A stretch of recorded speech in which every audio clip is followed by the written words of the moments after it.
Good morning. Welcome back to this public evidence session of the House of Lords Select Committee on European Affairs and our inquiry into the issue of dynamic alignment.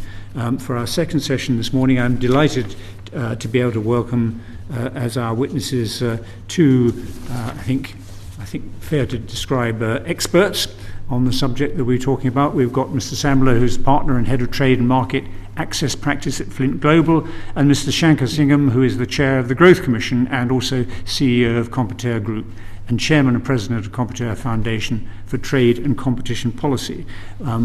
Thank you very much indeed for coming. We're most grateful to you. This is a public session broadcast. There will be a transcript produced, and the draft of it will be provided to you for any corrections that may be necessary before going final. We aim to conclude in about 50 to 60 minutes, so I would ask both questioners and responders to be as succinct as they can while providing all the necessary evidence. So thank you. On that basis, perhaps I could get us started. And really, a general question, which is if you could help us by setting out what you see as the advantages and disadvantages for the UK of dynamic alignment with areas of EU law. I mean, like most things in life, this is going to be a balance. So it's a question of looking at those two perspectives. This is, of course, in the context excuse me, of the three agreements currently under negotiation, SPS, ETS and internal electricity market, but also more widely. How many of the current barriers to UK-EU trade would such an agreement and dynamic alignment remove? Perhaps Ms. Singham, you would care to start. Thank you. Thank you very much, Chair. This is the right question to be asking because obviously everything is a trade-off. So, and I'm going to focus most of my comments on the, particularly on the SPS agreement, although they have general application to regulatory issues, more generally. So if you look at the SPS dynamic alignment agreement, the advantages clearly are a reduction in process, particularly for trade between the GB and the EU, so flowing from agri-food trade, flowing from GB to the EU and GB to Northern Ireland. But having said that, I would put a caveat in there that you would still have to do customs process. So it is not true that you wouldn't have any regulatory barriers there. You have customs process. You also have VAT issues as well. So it is a benefit, but it is limited by the fact that it's also going through the customs process. The reason I don't include EU to GB flows, which are the bulk of flows in agri-food, and 23% in our written testimony we've talked about this. 23% of EU's global exports of agri-food go to the UK. So there's a lot of trade flowing from EU to GB, much less flowing GB to EU. And that's where I think in our modelling we've said that the UK can do, and it's within the UK's gift, to do unilateral recognition of European standards, as we have done, in fact, for medicines, not only from the EU, but from the US and from Japan. So those are the advantages. The disadvantages are primarily in the economic cost of what you're aligning to with regard to SPS regulation. And if you look at European regulation in the round, it's a spectrum, in terms of its anti-competitive effect or its burden. So I'm not talking just about business compliance cost. People tend to focus on business compliance cost, but actually the impact of anti-competitive regulation is far, far bigger, and that's where the problem is, because SPS tends to be is on the outer edge of the spectrum.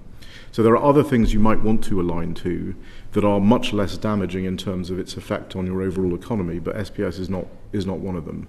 So. And we've estimated that cost of lost opportunity, long-run cost, at about 15 billion, and that includes the benefits of trade facilitation that these EU dynamic alignment agreements give you. That's the reason it's so highly challenged by our trading partners. It's because of those costs and that anti-competitive effect. So I think that's a significant disadvantage. Because it is challenged by our trading partners, there is a risk of retaliation, particularly from the US, where the government has done a great job, I will say, of negotiating with the US in a very difficult tariff environment, a good agreement, probably a better agreement than anyone else has, particularly for our pharmaceutical industry. That is at risk, so that's £11 billion worth of pharmaceutical exports. So the question there is to think about what is the US likely to do with this, and given the effect and the cost of this dynamic alignment on the US industry, they're likely to take action. They already have in the most recent national trade estimate, which was very, very, just released a few days ago. It specifically references UK dynamic alignment to European regulation as a problem. So it's sort of something they are going to take into account. The US pharma sector is very politically powerful. They will not lie down and wait for this to happen. So I think we can expect some reaction from them. So the risk of retaliation from either the US or our CPTPP partners, Australia, New Zealand, Canada, these are big agricultural exporters. They have a track record of complaining about European regulation, 76 measures complained of in the last WTO SPS committee, which is a record. So you also have to look at the direction of travel of European SPS regulation or European regulation generally. So, your question about what is the cost, the economic cost of regulation, of dynamically aligning to this regulation, very much depends on the effect of that regulation that you're aligning to.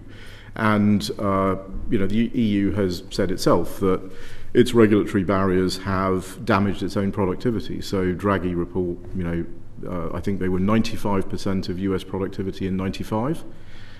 EU regulation looked very different in 1995. They're now down to 80%. There are other organisations that have estimated the cost 3 to 4% of GDP per capita loss as a result of its regulation. So, the question would be very different if what you were aligning to was a pro-competitive regulatory system. That's why it's really important when you look at this to look at the whole spectrum.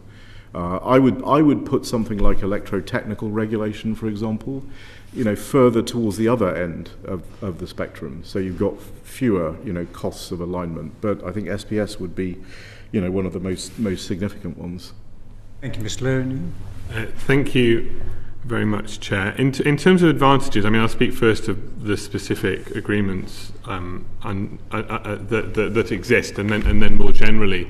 The advantages for an SPS agreement are that for UK exporters sending products of animal origin to the EU, they would no longer have to enter via a border control post. The physical inspections would pretty much disappear, the paperwork would be aligned, and it would reduce cost to that effect. In terms of ETS linkage, the first advantage is, and in terms of pricing linkage, is more about liquidity in the market and price setting, so it's a bit more difficult to quantify. I think the advantage for exporters would arise if it led to UK exports to the EU being exempt from the EU CBAM documentation. There is this question about UK alignment on CBAM as well, insofar as if the UK completely integrated within the EU CBAM and you had the same system in place, that would obviously reduce duplication, but there is still the possibility of the UK actually applying a different type of CBAM, which would mean that you would still have some duplication even if the ETS markets were linked. And I would say that ETS linkage doesn't mean you have to do a CBAM. Switzerland is linked into the EU's ETS without having a carbon border adjustment mechanism. In terms of disadvantages, I think we should just be up front about this. The UK in these areas would be deferring to the EU on all of the regulation that applies to those areas. You are giving up control. So it's a cost-benefit analysis for the businesses involved and for the UK politically itself. And I would note here that my observation is that lots of the conversations around dynamic alignment focus on the areas where the revealed preference of the UK is that it does not want to diverge.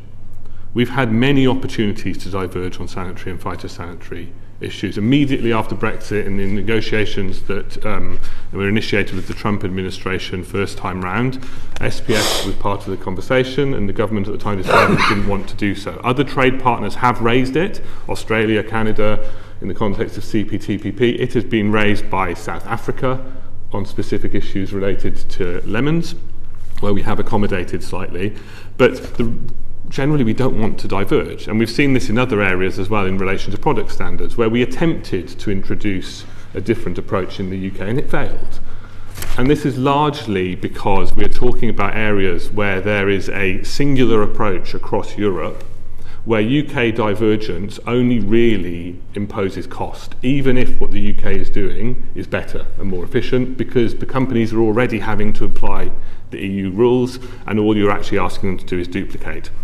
But this is where I get to the point on dynamic alignment that I do think is missing from the UK debate, and actually Mr. Singham did raise this, which is that we're not just talking about dynamic alignment in the context of this conversation, because we're already dynamically aligning de facto in many areas. We're unilaterally aligning and recognising EU certification in the context of medical devices or third-party certification on product standards. We're continuing to recognise that. That's unilateral recognition, and we could continue to do that and even impose different rules domestically, even if no one really used them. We could try.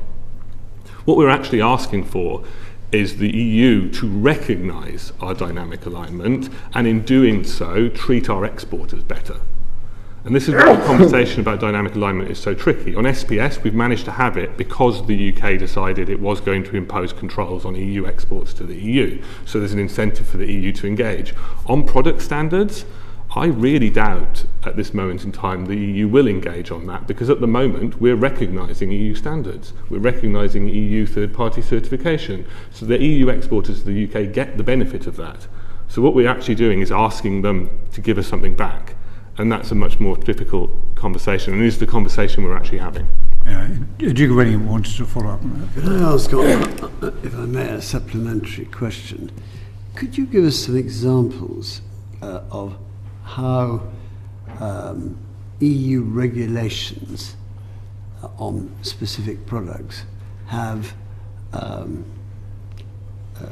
reduced productivity, which I think was one of the points you made, and which would be of concern to, for example, farmers in the United States? I'm trying to understand. I understand the concept. Mm-hmm. I'm trying to specific examples of how that would become an important problem.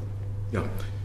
So I think if you look at the WTO record on European SPS regulations, there have been many cases that other parties have brought and won against the EU, and most of them relate to production methods. So, for example, things like gene technology is a huge area of litigation. Obviously, we hear a lot about the hormone treatments, but particularly things like MRLs, so residue levels. So, for example, pesticide residue levels. So, one of the things that the WTO system does with regard to SPS regulation is very much focus on, you in fact, it's written into the agreement that you need to base your regulation on sound science. So, you may have a residue level at which the science is telling you that this is a safe product. If you lower your residue levels below that, which you can do, I mean, you can make things, absolutely no content, no contaminant at all. Within the WTO system is not based on sound science, because sound science is telling you that the residue level of at a particular level is safe for human or animal consumption, depending on the product. And the EU tends to have very, very restrictive MRLs, so minimum residue levels, and that's getting much, much worse, or much, much more restrictive. And that's the problem that we have, is we will have to follow that. So just to give you one example coming up, which is we're right in the middle of there are various sort of explosive bursts of European SPS regulation. So 2016 was the animal health law. That produced a lot of regulation. We're right in the middle of farm to fork and the whole animal food and feed omnibus package, which is going to produce another burst of regulation, one of which is by July the 1st, 2026, there's a listeria regulation with regard to salmon, which would require levels well beyond what would be deemed to be under the science safe. Our own Chilled Food Association has said that there's no need for a change in regulation, that it is safe, and our salmon industry is saying that they can't do this, they can't satisfy this regulation at all. So that particularly affects our salmon industry, particularly affects Scotland, So it has, one of the challenges in the UK is we're very unlike the European farm community. So we have great differences in our farming processes, techniques, things that are effective in the north of Scotland versus the south of England. I mean, they're very, very different. But we will be under, as Sam said, we will be under a single central regulatory approach. If anything, the Europeans are also moving away from the idea of giving member states a little bit of authority themselves. So they did this in the past with neonics, which is a particular pesticide. That was changed in 2023, that now there was a single European approach to those things. So you aren't going to be in a situation where you can go in and say, well, we have a particular issue in Scotland that you need to take account of. That won't happen. We'll be under a single set of rules. Thank you. Yeah. Thank you so much. I think we need to make some progress. Lord Moynihan. Thank you, Chairman. Could I ask, first of all, is the EU the only major trading bloc that requires, at least for some of its trade partners, dynamic alignment? And if that is the case, what are the arrangements made by other large trading blocs with other smaller trading entities, which is the relationship we have, and how do they compare and contrast? Well, it is anomalous. It is very, very. I mean, I think there are about 380 notified trade agreements in the world now. Given what's been happening in the world, a lot more, probably 60 more that aren't notified. 2% of them have dynamic alignment. I mean, it's a very, very, and they're all EU agreements with particular countries. What they tend to be are agreements with smaller countries. So you've got Moldova, Ukraine, you've got EEA countries, you've got the UK would be unusual in being a very large market, sixth biggest economy in the world, to do a dynamic alignment agreement with the EU. It's usually either for countries that are on the way to EU accession, like Moldova and Ukraine, or it is for countries that are quite small and that have a sort of regulatory dependence on the EU, and I would suggest that the UK is not in that category. That what countries generally do, and this is what the WTO standard is equivalence. So what the WTO says is countries should recognise each other's regulations where the overall level of protection is the same. So it's an objective standard, assuming that your regulations are delivering in terms of animal health, human health, etc., that you would you should to use. In fact, the word that the WTO uses is shall recognise each other's regulations through equivalence arrangements, and that's mutual recognition. That's what is used in most of those countries. In fact, all of those other countries. It's the CPTPP norm. It's the norm that the US uses, including US agreements with very small trading partners. It doesn't really come up in those negotiations. I think your question is getting at a fundamental difference in the EU's approach from the rest of the world's approach, and where the EU is a bit of an outlier, which is most countries, when they negotiate trade agreements, understand that they're going to regulate differently, understand that regulatory competition is a good thing, but we should recognise each other's regulations where we can. So mutual recognition is the sort of the norm here.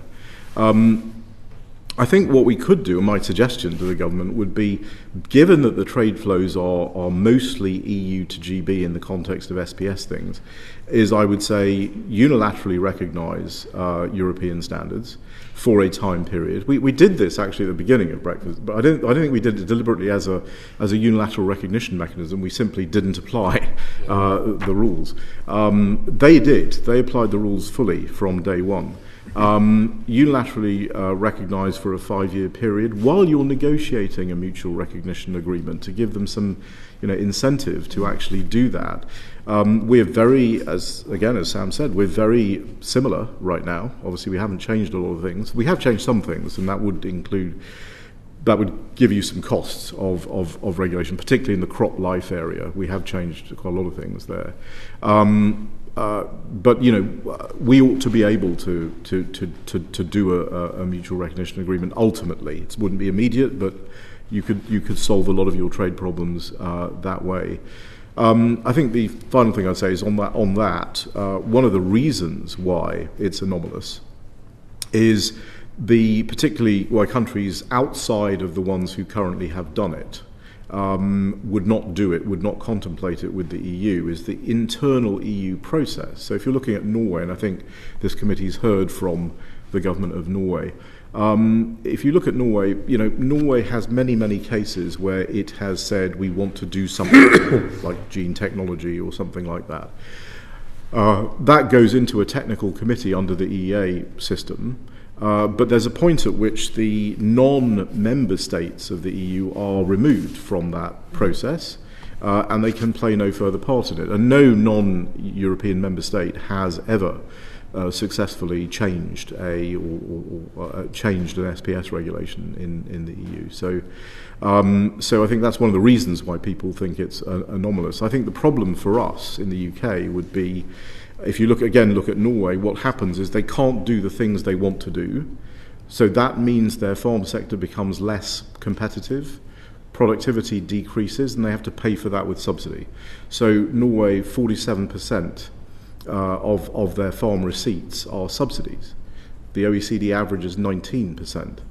So we would have to accommodate our farm sector if it became less competitive as a result of these rules by subsidy. That's the only way we could really do it. We're going to have to be a bit brisker, I think, if we're going to get through the questions. But I will come, just ask if Mr. Lowe has anything to add to that. Follow-up. So on sort of whether the EU's approach is anomalous, it is, but I think there's some further context required, and that is the level of integration that is being asked by the trade partner. So if we're talking about what the UK is asking of the EU in this instance, we're asking in the context of SPS for the removal of all controls, for UK products to be treated as if they were made in the European Union. And this is how those products are treated in Switzerland and how they're treated in Norway. That level of integration does not exist in CPTPP. It does not exist in the US's free trade agreements with its partners. So while it is true that dynamic alignment is unusual, I would say in the context of what the UK is asking for, the levels of access are also heightened as a result. And does this exist elsewhere? Yes, there are other examples. I mean, if we think about New Zealand and Australia's relationship, New Zealand and Australia share a food safety agency. New Zealand is treated like one of Australia's federal states in the context of product standards. So it does exist elsewhere, but it's in the context of significant integration. And that's, at least as far as I'm concerned, is what we are discussing here. We're not discussing a relationship where we want it to stay on the level it is now, or we want it to stay on the level we see between, say, the UK and Australia in CPTPP, or the UK and Canada in CPTPP, where those controls we're discussing exist. Those barriers are there. We're trying to remove them. So I think that's the bit of context that is important when discussing this. Or Brennan. May I have my follow-up? Sorry. And I'll try to be very brief, and I hope you can both respond very briefly. Mr. Singham stated that we might in future be prevented from doing what we want to do in SPS, presumably in more innovative areas which might grow the economy.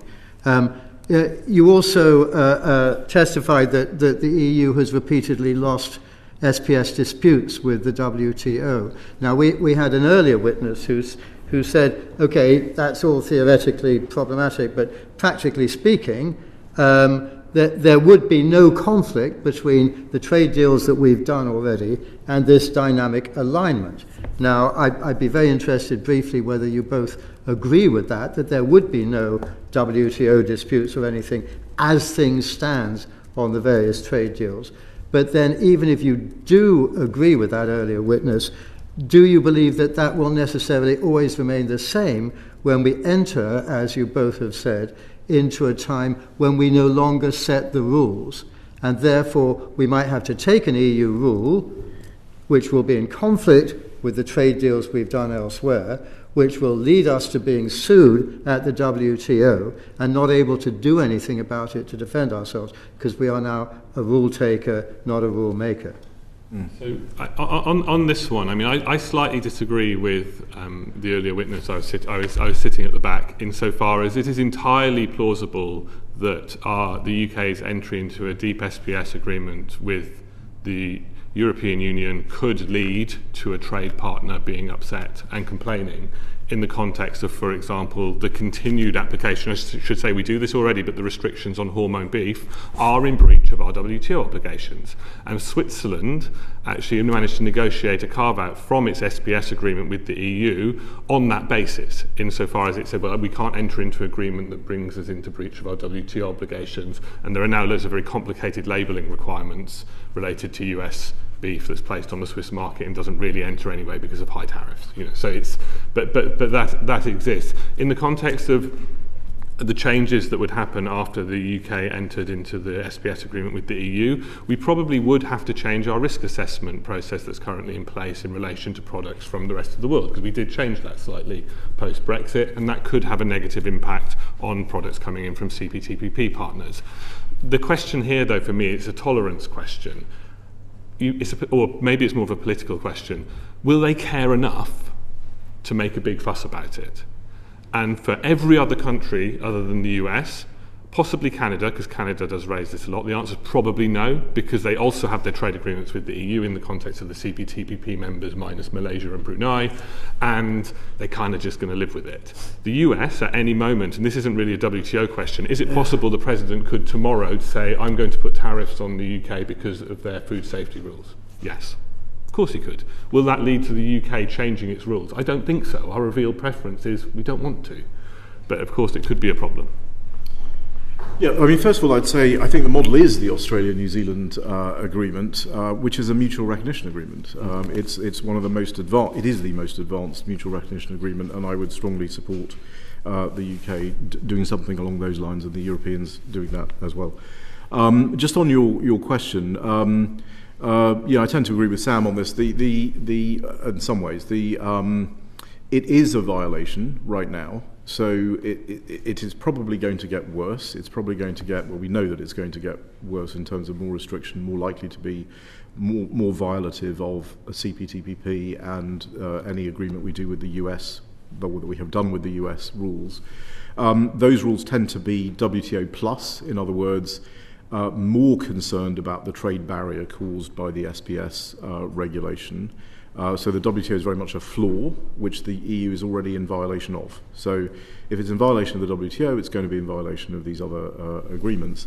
I think the US, the danger here for the UK is we're putting ourselves in a position where we're kind of in a no-win position. So suppose Canada, which did argue many times against UK accession to CPTPP on the basis of its SPS rules. The Canadian beef industry are very aggressive on this issue, more aggressive than the US beef industry. They will bring some sort of action.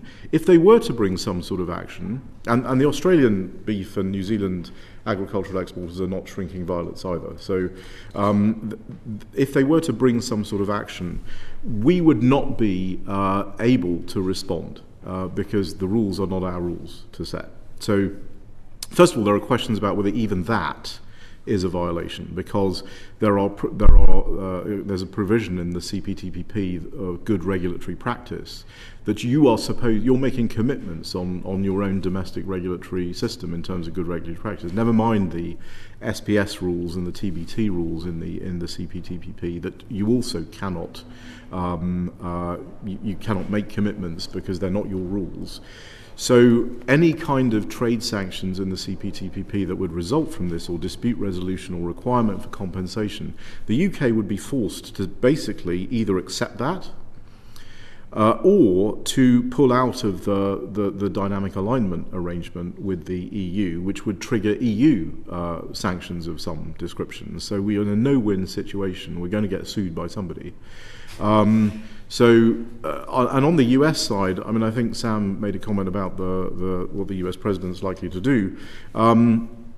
90% of farmers in the US voted for President Trump, and they are a very powerful group. They're a very powerful lobby. They are putting pressure on him on this issue. We know that basically because of the National Trade Estimate, that this is something of great concern to the US government. We know we've negotiated a deal on pharmaceuticals that allows £11 billion worth of UK pharmaceuticals to go tariff-free into the US, when the tariff they would otherwise pay is 100%. So we're in a very odd arrangement. The globe is in a very odd arrangement with respect to the US right now. And the risk of that deal, which has already been paused once because the US was concerned about the UK's regulatory approach here, could be lost. And it is interesting in the National Trade Estimate when they listed the countries that they've done agreements for reciprocal trade on, or framework agreements, the UK was not mentioned, which is a little concerning. So I would be very concerned about the UK putting itself in a position from which there is no good outcome. You're going to get litigation from somebody on this, and that I think is a significant challenge.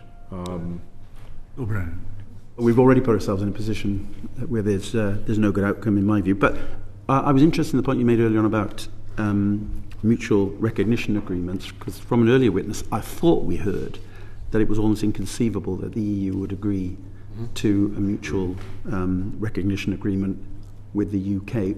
If you were advising the EU rather than an independent witness here in front of us now, why would you say there would be in their interest to do that rather than what's being proposed here? Yeah, I mean, I think the interesting thing here is we haven't really, as the UK government hasn't really used the leverage that it has, because, as I said, 23% of European agri-food exports go to the UK of their total. So, from the perspective of a consumer country, a buyer, if you will, that is extraordinary leverage. Most buyers don't have that kind of leverage over their supplier. And we should do something with that. And that's why I think a unilateral acceptance, while you are negotiating mutual recognition, time limited, will put pressure on European exporters to actually do something that's in their interests to do. It is often said that the Europeans won't do mutual recognition agreements, particularly in this area. And I'm not, sugarcoating this and saying it's going to be easy to get this. They did do one with New Zealand. It was a long time ago. It took a long time, but it's a very good agreement. And they've done similar agreements in the context of CETA and Japan. I think that if you don't ask, you don't get. And I think what we need to do is recognizing the huge beneficiary of a mutual recognition agreement would be the EU exporter in this case.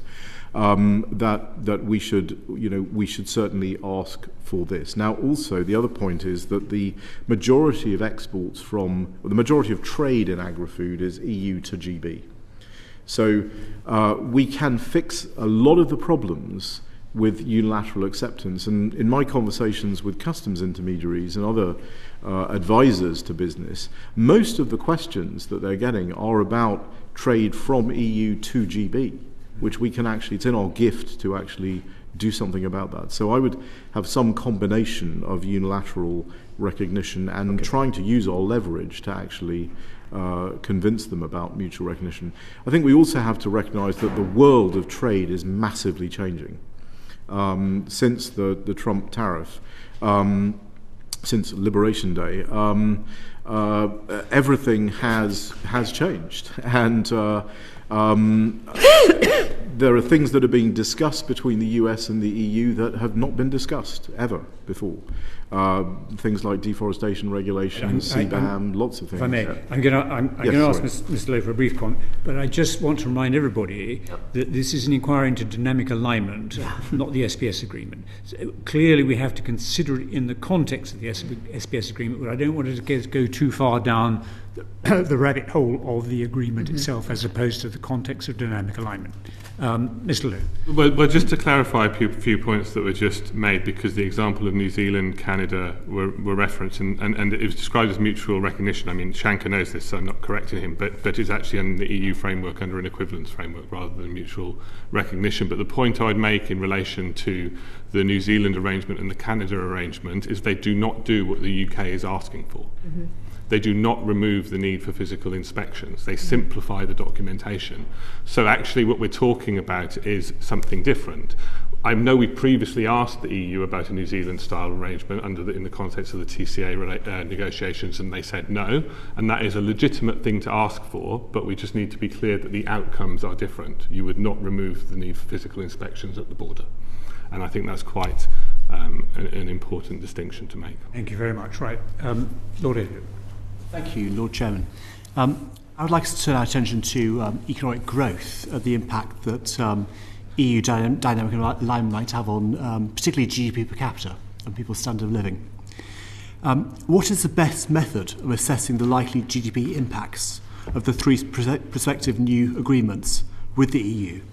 What's your assessment of the government's estimates of the GDP impacts, both in this case and with respect to the free trade agreements in general? Perhaps we'll start with Mr. Lowe. Yes, thank you.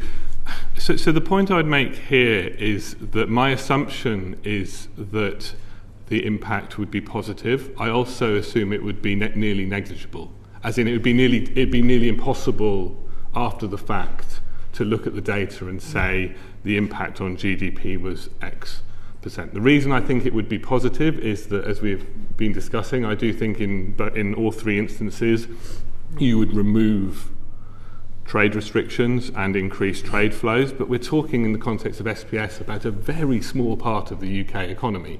So those companies would benefit. Will that filter through into a sort of economy-wide GDP figure? I'm not sure. And just in terms of the method used by the government, I think it's fine.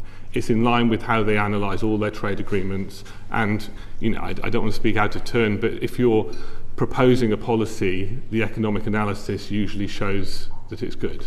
That does tend to be how it goes. And 0.14% for SPS sounds a bit high to me, if I'm honest, but okay, directionally significant. The ETS linkage is interesting because they didn't model the benefits of CBAM derogations, which could potentially put it higher, but again, I think it would be small. And I'm going to give a comparison here to demonstrate why I think some of these numbers might even be slightly too high. If we think about planning reform in the UK, so this is maybe one of the most significant supply-side government interventions the government is planning on making. The OBR estimates that by 2030, that would lead to a 0.2% increase in GDP, and by 2034-35, 0.4%. Which brings me to, Mr. Singham mentioned the figure of 15 billion earlier in terms of cost of the SPS agreement. For very similar reasons, I also think that just sounds absurdly high. 0.5% of UK GDP linked to rules in this context, because it was specifically focused on SPS, linked to rules that apply to sort of 0.56% of the UK economy. And it did lead me to sort of look into the model where, it's quite an innovative model that Mr. Singham and colleagues have come up with, and within it there's a domestic competition pillar which they assume is sort of the dominant driver of GDP, and they assume that a 1 point improvement will generate an 8.3 percentage point increase in GDP. And then I was thinking, okay, but where does SPS apply into this? And then you delve into it, and there's a business freedom score which accounts for 25%, and then within that there's a regulatory quality score which ultimately accounts for 6.25% of the domestic competition score. And per his submission, a 1 point improvement of domestic competition generates 8.03 of GDP, and he's applied, so he's assumed that there'll be no regulatory improvement post an SPS agreement, which is 6.25% of 8.03, which gets you to 0.5%. And my question here is not, the method's interesting, but I would have gone, I don't think you can assume that an SPS agreement stops all regulatory improvements in the UK, and that's what's been modelled here. So I would assume that even under the estimate that Mr. Singham made earlier, that you could still end up with a negative under this approach, but it would again be much, much smaller. So just on the model, which is the model that we've developed over 20 years, which is it's in a academic textbook, double-blind, peer-reviewed, etc. So we're quite confident about the model. We're not assuming.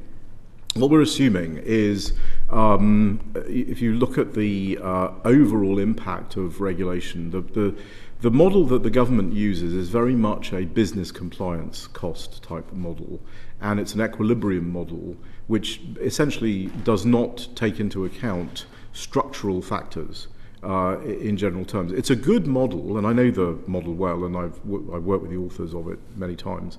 It's a good model for tariff trade analysis, the effect of tariffs. It's not a very good model when it comes to regulatory issues.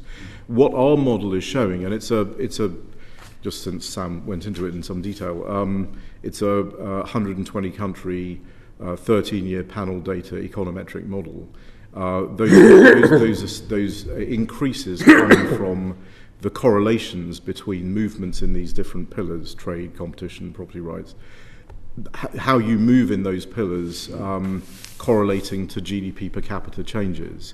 It's a long-run model. Both models, the government model and this model, are long-run models. So we're not talking about immediate effect changes. We're talking about the long run. Typically is 10 years, but it actually depends in regulation on how long it takes you to improve your regulatory system or make the changes. What we've done in terms of looking at the difference, we've looked at European regulation as a whole, and on our numbers in terms of the effect of European regulation, others have come up with similar numbers. Draghi, ESIP has come up with 3 to 5% GDP losses as a result of European regulation. If you look at the GDP per capita that's being left on the table, so what we're looking at is, what is the distance to frontier? What is your regulatory headroom? What could you do? Doesn't mean the UK will do it, but what could you do if you were to improve? And typically, what we see from the EU is the headroom is about 27 to 28% across the board, everything, in terms of GDP per capita left on the table as a result of regulation. The US, just by a comparison, is around about 18, 19. So there's about a 10-point difference. It's in that difference that your regulatory headroom realistically, could be achieved and could be derived. So when you look at our numbers, they are high, but what we discovered from the model is the impact of improving your domestic regulatory system is much, much bigger, and I'm not talking just about the EU here, I'm talking about everything, is much, much bigger than people have previously thought. And in fact, what is interesting is the benefit from improving your domestic regulatory system is roughly double the benefit from improving your trade regime, your openness of your trade regime. Which is it's very counterintuitive based on the history of sort of trade theory. But nevertheless, that is the reason we think that a lot of countries have experienced, particularly the G7, static economic growth in the last 25 years. Because if you look at the regulatory burden and the barriers, they have been increasing across the board. And that is borne out by this model. And there are other models that have been used, agency-based models that come up with the same type of number in terms of the difference between the two things. So we think, therefore, it's clearly the case that regulation can have that anti-competitive effect, and then you have to look at the European regulation and see what the effect of that is. Now, to give you some context for this, if you look at one, so we looked at everything, that number, but if you look at one particular thing, residue regulation, pesticides in the area of crops, the Crop Life Association has estimated that cost alone, which is a specific subpart of a specific subsector, is £810 million. So in that context, I don't think our number is particularly large. And remember, our number does not include the impact of what other countries may do, as a result of this. I mean, obviously that number is way bigger if we lose the pharmaceutical agreement with the US. So I know Mr. Lowe wants to come back in. Could I ask him to address, if I may, just to be clear in my own mind, we're hearing all sorts of arguments about what the GDP impact will be. Yes. but would it be true to characterise them as arguing around the margins of something that's quite small? Yeah. I would agree with that. I would also say, though, that my criticism isn't necessarily of the model. It's just that I think, from my understanding of what you've done, is that you've modelled the impact of the UK being unable to regulatory innovate at all, and we're just talking about SPS here, which is so that that's where I don't want to get into a debate about the model, but if what we're talking about is differing views on something that whichever view you take is actually relatively small, that's an important conclusion. Well, on that, if I may, so the reason I've sort of honed in on it a little bit is just because of that comparison that I made to, say, planning reform, where are we really saying an SPS agreement will be negative in the context of the UK economy to the same degree planning reform would be positive? And I just don't think that is plausible. A quick response from Mr. Singham. Yeah, I mean, first of all, we have actually used the model to analyse planning reform, and we find much higher benefits of planning reform than the government's modelling, because I think this is the fundamental problem with the modelling. It's an equilibrium-based model, and therefore it doesn't allow you to take into account the structural changes that you could do. Does that mean the UK will do it, to your point, Chairman? If the UK doesn't do much, then clearly the benefits that it's going to get out of this kind of freedom to innovate and freedom to do things outside of European regulatory strictures will be much more limited. If what we're saying is the opportunity cost, what you're doing by dynamically aligning is you're preventing yourself from doing any of those things. And that's where we think there's a significant barrier. And I get that entirely. So, I mean, my point about the smallness was assuming you dynamically align. Yeah, absolutely. I absolutely take the point about the opportunity cost, which is, I think, what you're pursuing, right? Yeah, good. Excellent. Lord Grantchester. Looking to the future for a moment, both our Prime Minister and Chancellor have said on several occasions that the UK should seek to align with the EU law in further sectors of the economy in return for greater integration with the single market, especially where it's in the UK's national interest to do so. So I understand the Cabinet Office is also looking at this at the moment. Could you suggest perhaps further areas, sectors, which the UK and EU could consider to be of mutual benefit for potential single market participation? And while you're thinking of that answer and reply, could I ask you to perhaps consider, are you in agreement with the effectiveness of the strategic test as laid out by the UK government? My view is that I think one has to be very, very careful when one is giving away one's own regulatory authority in any area. The test that I would use is, it's essentially a cost-benefit test. What is the economic effect of locking my regulatory system into that other party's regulatory system? And as I said, I think with SPS you're on one end of the spectrum. There may be other things like electrotechnical regulation where you might be further along on the other side of the spectrum. So I would analyse each regulatory system on that basis in terms of what am I losing? What's the opportunity cost of doing this? And then looking at what the benefits specifically are in terms of restrictions. I think this is one of the reasons why most countries in the world approach this on the basis of equivalence and adequacy and mutual recognition, because that is, I think, a better way of preserving your regulatory authority while also ensuring that you limit trade burdens and barriers with other countries. I don't think, as a general matter, in any of the government's economic modelling, are structural issues taken enough into consideration? And I think what the data is telling us is that those structural issues are enormous in terms of their effect on a country's economy. So we cited in the written testimony to you the work of Singler from Goethe University, who talks about, looked at the US federal code and said that 37% of market power of companies is attributable to the federal code. So regulatory issues are absolutely massive drivers of either growth or stagnation. And so when you're about to give that away to somebody else, you better be very sure that person has the same view as you of the importance of regulation to economic growth. I'm not sure the evidence from the EU, their own evidence, the Draghi report, suggests that they do at the moment. That may change in the future. It's changed if you go back to the European regulatory system in 1995, I would submit that was a much better regulatory system. If we were dynamically aligning to that, the calculations would be very, very different, and what the government would be doing is very, very different. I'm not sure all of those are being factored in or thought about in this analysis.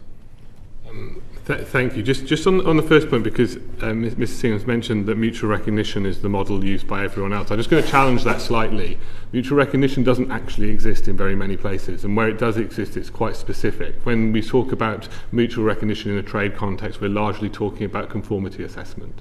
We're not talking about broader recognition of regulations. You do then have equivalence type decisions both in SPS, but you also see in financial services. You also have adequacy, which is similar on data.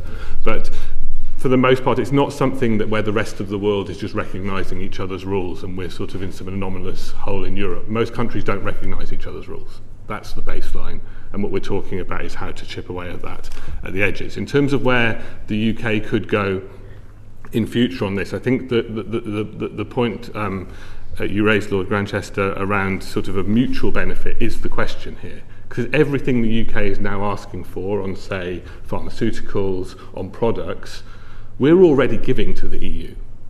We already recognise their standards. We already recognise their third-party certification. So what does the EU get out of it in return? Because what we're asking is for our exporters to be given the same treatment. And I do think this is where the challenge is, because it's very easy to ask. In return, the EU will ask for something in return. And it could be in the same sector. It could be money. It could be on youth mobility. I mean, that's the conversation we're having now. So when I think of this, I try to think of areas where is there genuine mutual benefit? And one of them could be around pharmaceuticals, where you start saying, well, this isn't an economic conversation. We're talking about health, and we're talking about the ability of patients in the EU to access medicines on a timely basis if they were certified or and sort of given the requisite authorisations in the UK.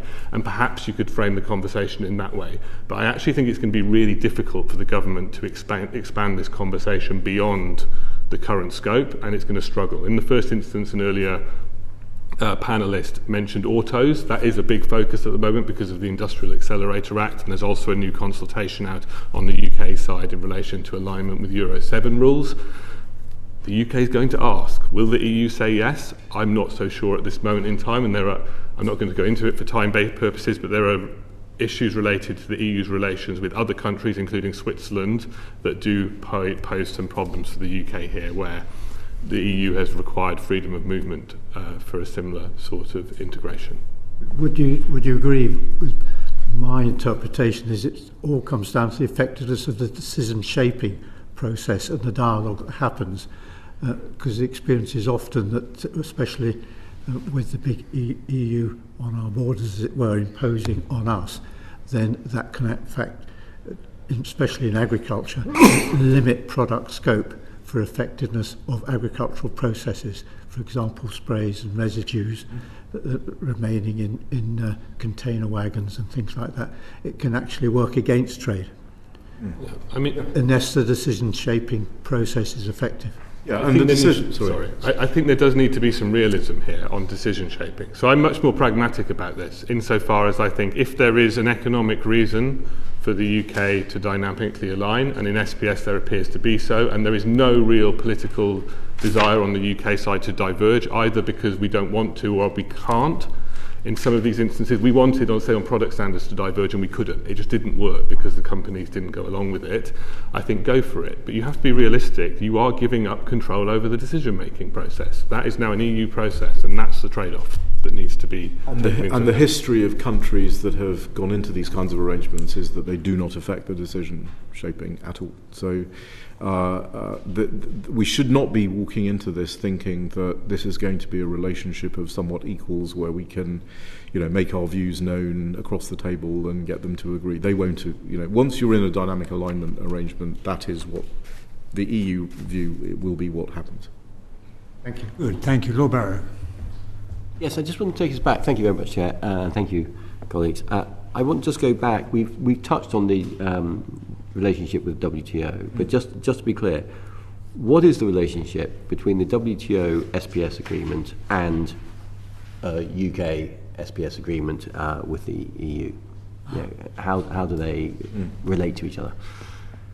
Well, so the UK has obligations as a WTO member that are governed by the SPS agreement in the WTO. So particularly Article 5, which is the Article 4 and 5, which are the core of it.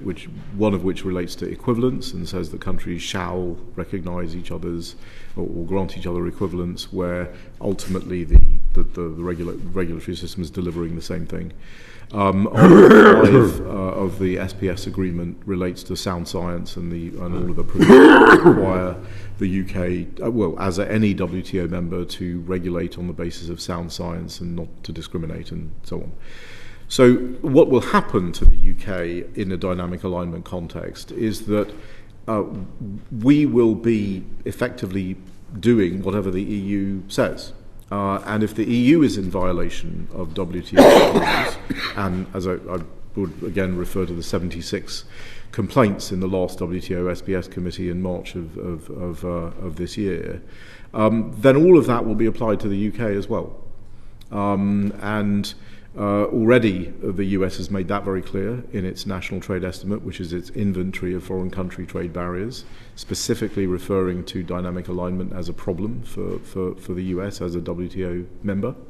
I think other countries will take similar views.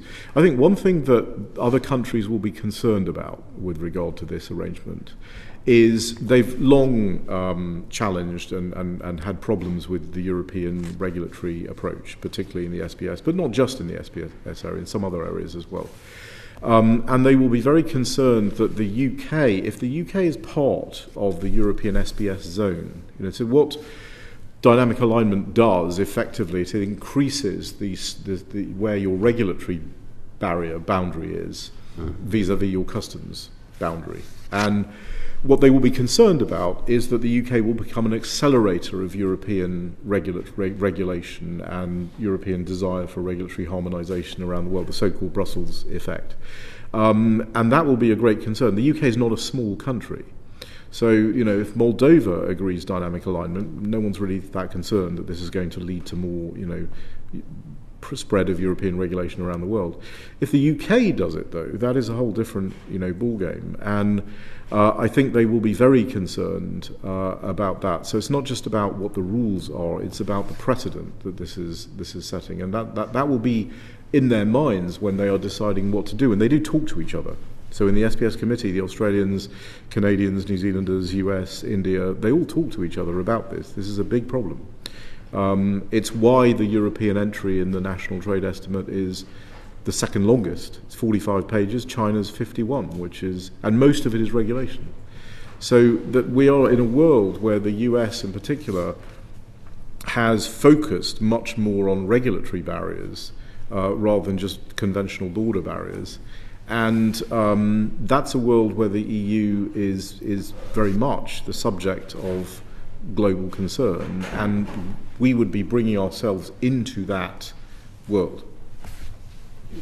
I suppose I agree with the principle that the interaction between the WTO SPS agreement and the UK-EU relationship. I suppose one of my questions is, and this is a question for the negotiators, is whether there will be some sort of provision within the agreement between the UK and the EU that allows the UK to diverge in the event of, for example, the EU losing a WTO dispute. And the reason I raise this is just because we do have the Swiss precedent of there being carve-outs on that basis. I would assume that the EU will push against this. So I'm not saying I expect it, but it is a possibility it could be in there. But then on the wider context, I largely just view this as a US problem, insofar as every other country to bring a dispute on any of these issues would have to pick a fight with the EU, and most of the countries that would have just been doing trade agreements with the EU. If you think Australia's just agreed, New Zealand, you've had India, Canada, ums and ahs, but currently Mark Carney is sort of presenting himself as the sort of global opposition to Donald Trump. So it just feels unlikely that that's going to happen. I do think it is entirely possible that the US escalates these issues again, although there is a very funny interview with Donald Trump following the announcement of the EPD, where he was asked by one of the journalists about UK food standards, and he says, we didn't get what we wanted there, and actually we seem to be going the same way as them, what with the current health secretary. So obviously that is slightly more dynamic, but I think the institutional view the institutional US view of the UK and EU food standards is that they don't like them. Well, that's an interesting note on which to finish. Mr. Singham, Ms. Lowe, thank you very much indeed for your time this morning and for helping us try and pick our way through some pretty thorny issues. We're very grateful for your contribution, and with that I bring the public session of the meeting to an end.